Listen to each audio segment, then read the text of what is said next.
قمة بريكس بروسيا، وهل ستكون الانطلاقة للمجموعة من أجل القضاء على هيمنة الدولار الأمريكي؟ مجموعة بريكس هي تكتل اقتصادي خاص ببعض الدول الناشئة، ضم في البداية كل من روسيا، الصين، الهند، جنوب إفريقيا والبرازيل.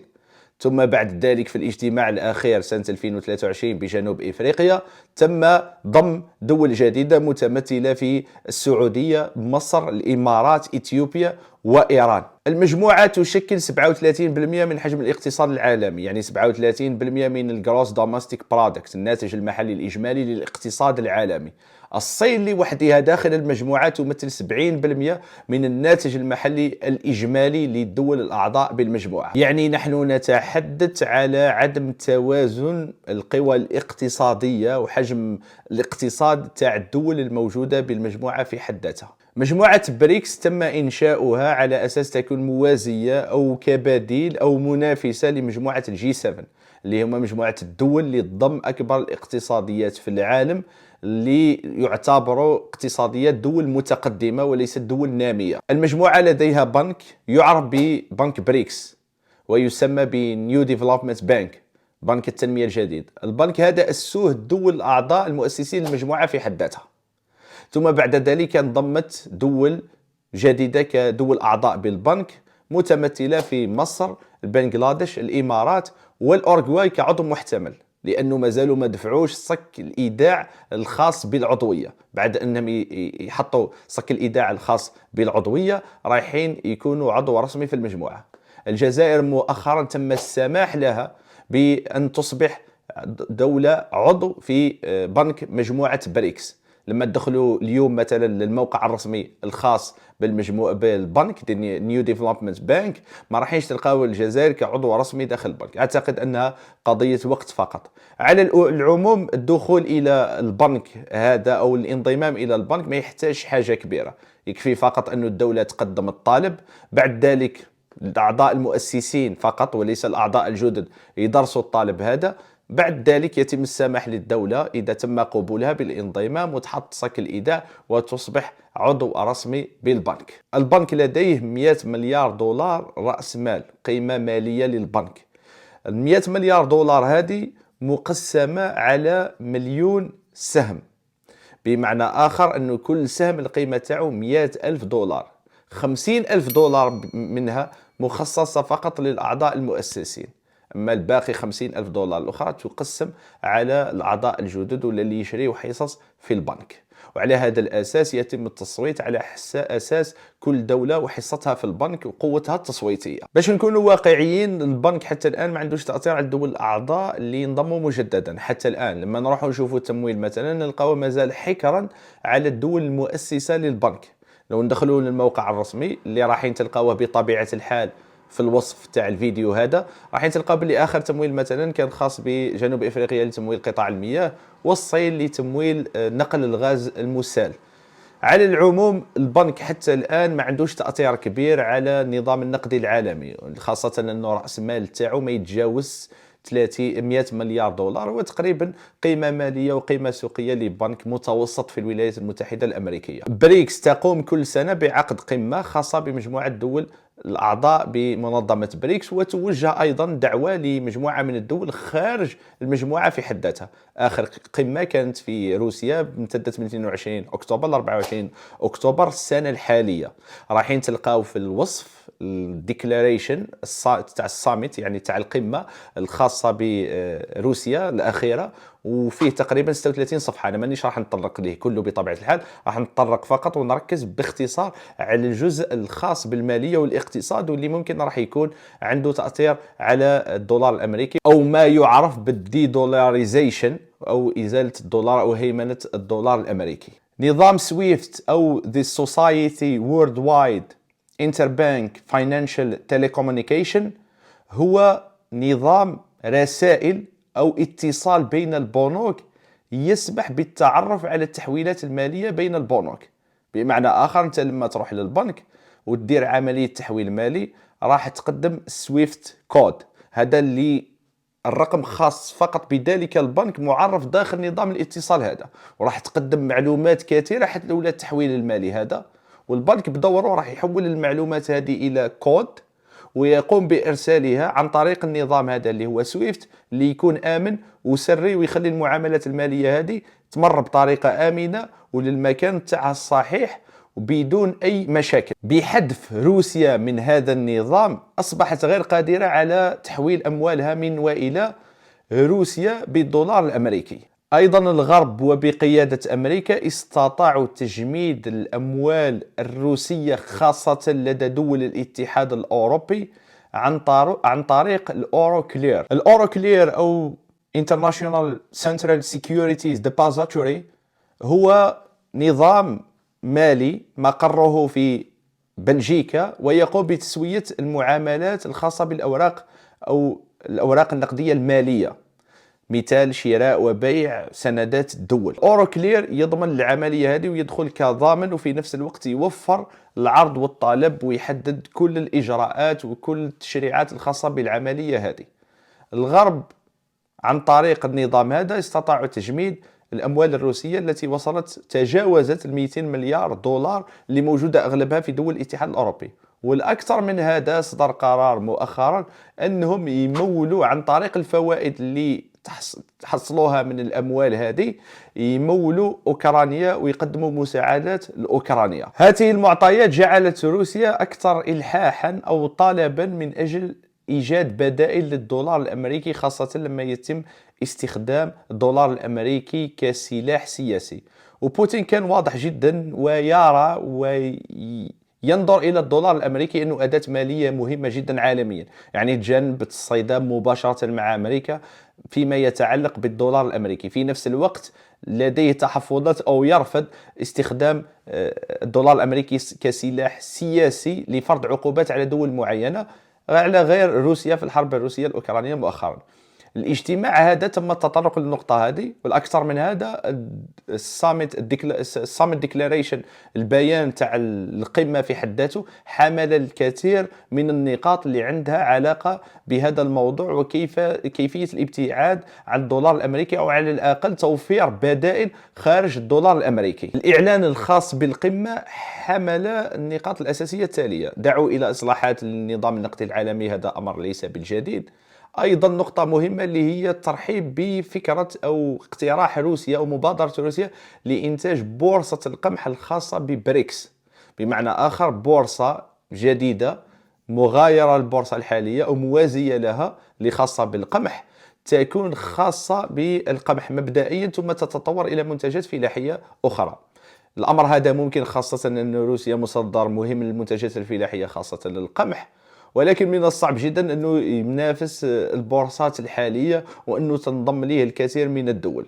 تبقى الفكرة قد قيد الإنشاء وربما راح يفعلوها في الاجتماعات القادمة. أيضا تم الاتفاق على مناقشة جدوى إنشاء بريكس كلير اللي هي مشابهة لليورو كلير اللي تكلمت لكم عليه في القبل، يعني إنشاء بنية تحتية مالية خاصة بالإيداع والاستحقاق للأوراق النقدية المالية للأعضاء مجموعة بريكس، ويمكن لدول أخرى الانضمام أيضا. بمعنى آخر أن الدول الأعضاء بمجموعة بريكس يتجنبوا مستقبلا تجميد أموالهم أو رؤوس الأموال تاعهم اللي موجودة بالبنوك الدول الاتحاد الأوروبي أو بالولايات المتحدة الأمريكية. الفكرة فقط قيد الإنشاء والدراسة ستجد صعوبات كبيرة من أجل تجسيدها على أرض الواقع، خاصة أن الصين ثاني أكبر بعد اليابان مستثمر في سندات الخزينة الأمريكية، يعني كاين صعب حتى الآن إيجاد تقاطعات على حسب الأهداف الاقتصادية للدول والفوارق الاقتصادية بين الدول من أجل إنشاء هذه المنصة أو البنية التحتية الخاصة بالمسمات والتي ستسمى ببريكس كلير. حاليا هناك دول مثل روسيا، الهند، الصين طورت أنظمة دفع أو أنظمة رسائل المواصلات أو اتصال بين البنوك خاصة بها. مثلا روسيا طورت ال SPFS وهو نظام رسائل خارج سويفت يسمح للبنوك الروسية بالتعامل فيما بينها والتواصل فيما بينها بعد إخراج روسيا من نظام سويفت. حتى الآن الأمر هذا حكر على روسيا داخليا، يعني فقط خاص بالبنوك الروسية بالداخل. بالإضافة إلى بعض الدول اللي مفروض عليها عقوبات اقتصادية مثل إيران. حتى الآن أعتقد فقط إيران اللي اعتمدت على النظام هذا، يعني روسيا لم تستطع حتى الآن إخراج النظام هذا إلى دول أخرى حتى تتمكن روسيا والبنوك الروسية أنهم يتعاملوا عن طريق نظام المواصلات هذا والاتصال هذا مع بنوك دول أخرى. أيضا الهند طورت نظام يعرف ب UPI Unified Payment Interface. النظام هذا هو نظام دفع بين البنوك عن طريق الهاتف.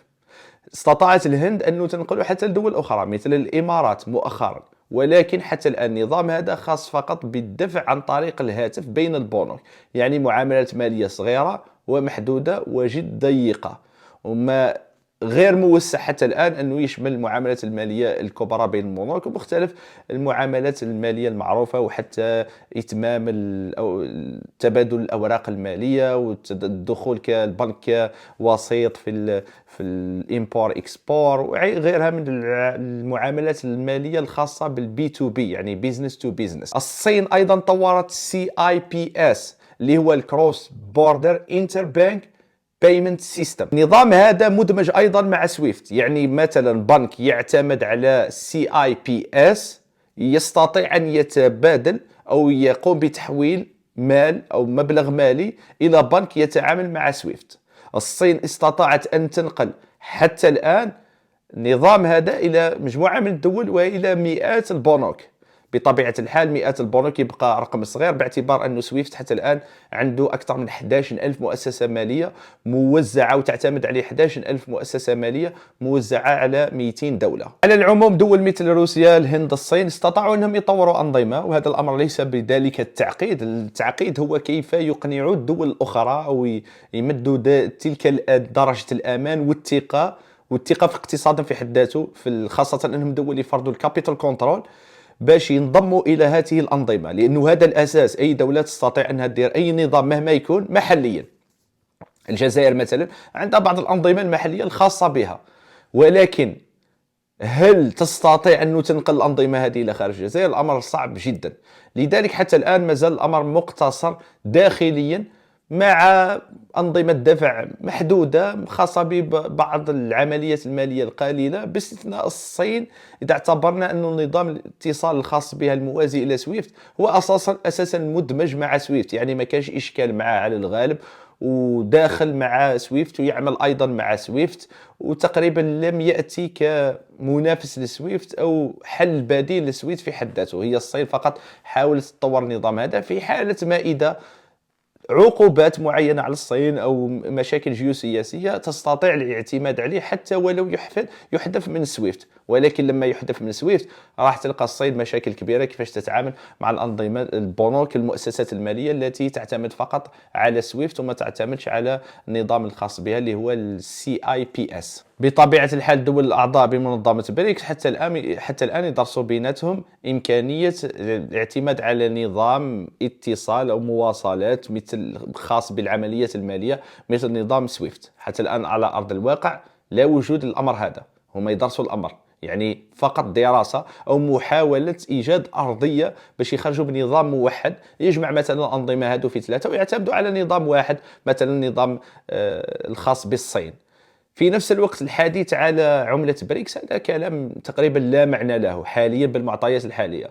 لما بوتين رفض ورقة نقدية الكثير خرج يتكلم على عملة بريكس، والمخابرات الأمريكية لم تستطع أن تعرف هذه المعلومة. وصراحة والله يعني الأغلبية تاع الناس تحوس على المشاهدات، ما هيش فقط تحوس تمد معلومات دقيقة. يعني لما نتكلموا على مخابرات أمريكية ليست بعلم أنه منظمة بريكس ربما تبحث على تطوير عملة موحدة، هذا وجنون. في الحقيقة العملة هذيك اللي رفضوها هي عملة فقط رمزية، يعني ما كانش وجود لها غير قابلة للاستخدام. أما الحديث على عملة موحدة أعتقد أن الأمر هذا يحتاج مجموعة من الظروف والتقاطعات الاقتصادية اللي تخلي الدول هادو قادرين انهم يكون عندهم نفس السياسه النقديه، نفس النظره للسعر الصرف، نفس النظره للكابيتال كنترول، نفس النظره للاقتصاد، باش يقدروا يديروا عمله موحده كي يتحدوا على سياسه نقديه وحده تكون خادمه لاقتصاديات الدول هذه في حد ذاتهم، مثل ما يحدث في الاتحاد الاوروبي. حتى الاتحاد الاوروبي في حد ذاته مش كل الدول مستفاده بدرجه نفسها من الاورو، ولكن متقاربين. ولما تشوفوا مثلا اليونان اللي عانت من الانكماش الاقتصادي، بطبيعه الحال من مصلحتهم انهم يخفضوا سعر صرف العمله تاعهم من اجل انهم يضخوا كتله نقديه اكبر في الاقتصاد ويجيبوا حتى استثمارات ويشجعوا الصادرات تاعهم. ولكن اليونان ما كانش عندها القدره هذه لانهم عندهم الاورو مرتبطين بالبنك المركزي الاوروبي. لذلك الحديث على عمله موحده حتى الان انا بالنسبه لي كلام فارغ لا معنى له بالمعطيات الحاليه. ربما على 20 30 سنه للامام لا اعلم، لكن انا نتكلم بالمعطيات الحاليه وعلى حسب الدول الاعضاء الموجودين في المجموعه. ايضا العمله هذه قد تعتبر تهديد للدولار الامريكي. ولما نشوفوا دول اعضاء مثل السعوديه، الامارات، الهند، بدرجه اقل جنوب افريقيا، خاصه لما التحق الحزب تاع الدي اي اللي هو حزب معروف بالاقليه البيض في جنوب افريقيا، وداروا حكومه اتفاق توافقيه صح التعبير، وما كانش اغلبيه برلمانيه مثل السابق للحزب اللي معروف موجود في الحكم منذ 30 سنه. حتى جنوب افريقيا ممكن راح تكون عندها نظرة مختلفة إن صح التعبير، يعني نظرة مغايرة اللي ممكن النظرة الحالية اللي أقرب من روسيا من أمريكا. لذلك مش كل الدول الأعضاء بمجموعة بريكس راح تكون عندها توجهات أو تسمح أنه بريكس في حد ذاتها تكون عندها توجهات معادية للولايات المتحدة الأمريكية، خاصة أنه تأسيسها في الأساس كان على أساس تكتل اقتصادي يمثل بعض الدول الناشئة اللي عندها اقتصاديات نامية وفي الطريق الصحيح. مثلا في المقابل الدولار الأمريكي لا زال عملة احتياط العالم. تقريبا نحن نتحدث عن 60% من احتياطيات العالم من العملة الصعبة بالدولار الأمريكي. أيضا الدولار الأمريكي ما زال يشكل نسبة عالية جدا من التجارة الخارجية، بنسبة وصلت ل 59% السنة الأخيرة بعد تراجع الأورو شوية في المبادلات التجارية. الأورو أيضا عنده نسبة جد محترمة. أما اليوان الصيني لا يشكل حتى الآن إلا 5% من حجم المبادلات التجارية العالمية، بالرغم من أنه الصين دولة من معروفة بصادراتها الكبيرة جدا. باقي الدول تقريبا لا وجود لعملتهم تقريبا كليا في التجارة العالمية، باستثناء بعض الاتفاقيات الثنائية مثل الصين والبرازيل اللي تخلي العملة البرازيلية أيضا موجودة في المبادلات التجارية العالمية، ولكن راح تبقى بنسبة محدودة لأنه أغلبية صادرات الصين ووارداتها حتى الآن بالدولار الأمريكي. في الفيديو هذا كنت حاب نهضر على ما الذي قد يشكل خطر على هيمنة الدولار الأمريكي. للأسف الشديد حتى الآن راه طويل يعني الفيديو، مانيش قادر نتكلم على الامر هذا، راح نخليه في فيديو مخصص للموضوع هذا. راح نعطيكم بعض المعطيات اللي كيف قد تشكل الصين بالخصوص خطر على هيمنة الدولار الامريكي. ولما نقولوا خطر على هيمنة الدولار الامريكي يعني خطر على هيمنة الاقتصاد الامريكي، اللي بعد الحرب العالميه الثانيه كان يشكل 50% من حجم الاقتصاد العالمي، اليوم هو يشكل فقط 27% من حجم الاقتصاد العالمي، يعني تقريبا ربع الاقتصاد العالمي بعد عدد سكان لا يساوي إلا 5% من إجمالي سكان العالم. لا تزال أمريكا متربعة على عرش الاقتصاد العالمي، مهيمنة مسيطرة، ولكن راه حجم الاقتصاد الأمريكي راه ينقص. في المقابل هناك نقاط قوة الاقتصاد الأمريكي راح نتكلموا عليها في فيديو آخر، وكيفاش تعمل الصين على إضعافها. وقبل ما نكمل الفيديو هذا دخلت الموقع بريكس، لأني راح ندير الفيديو لازمني نقرأ الديكلاريشن الخاص بالصامت تاعهم بالقمة تاعهم. دخلت نشوف كيف ستتعامل روسيا مع الناس اللي تجي اللي يمثلوا الدول الاعضاء وغير الاعضاء في منظمه بريكس، لانهم راح يستخدموا الروبل الروسي في الاقامه تاع المصاريف وما الى ذلك. كيفاش راح تتعامل روسيا مع الامر هذا، وكيفاش تحول الروبل الروسي تاعها، وش هي العمله اللي تقبلهم تحولهم الى الروبل الروسي. روسيا منعت كليا استخدام اي وسيله دفع مهما تكون خارج وسيله الدفع اللي موجوده في روسيا. في المقابل سمحت فقط حصرا بتحويل الأورو والدولار إلى الروبل الروسي. وصراحة طرحت ألف تساؤل، كيفاش خطاب سياسي يقول يجب الابتعاد كليا عن الدولار الأمريكي ويجب أن نجد حلول أنه يستخدم، مع أنه يعني يوضح أن الدولار الأمريكي لا يزال عملة جد مهمة في النظام المالي العالمي. في المقابل إجراء داخلي في النهاية تم السماح فقط بتبادل الأورو والدولار. لذلك الحوافز راهي جد مهمة، والعالم راهو يمشي على تعقيدات أكبر من التصريحات السياسية. ومثل ما اللي يروح للسكوار يختار الأورو والدولار ما يختارش اليوان الصيني. الدول الشركات بما في ذلك الشركات الصينية في حد ذاتها اليوم لما تقوم بمبادلة تجارية على الغالب، حتى لما يبعثوا مثلا طالب معين لاستيراد سلعة معينة راح ممكن يحطوا على الغالب، لما إذا شرطوا العملة راح يشرطوا الدولار الأمريكي. ما تنساوش أنكم تتفاعلوا مع الفيديو هذا بطبيعة الحال، تشتركوا في القناة. يعطيكم الصحة والسلام عليكم.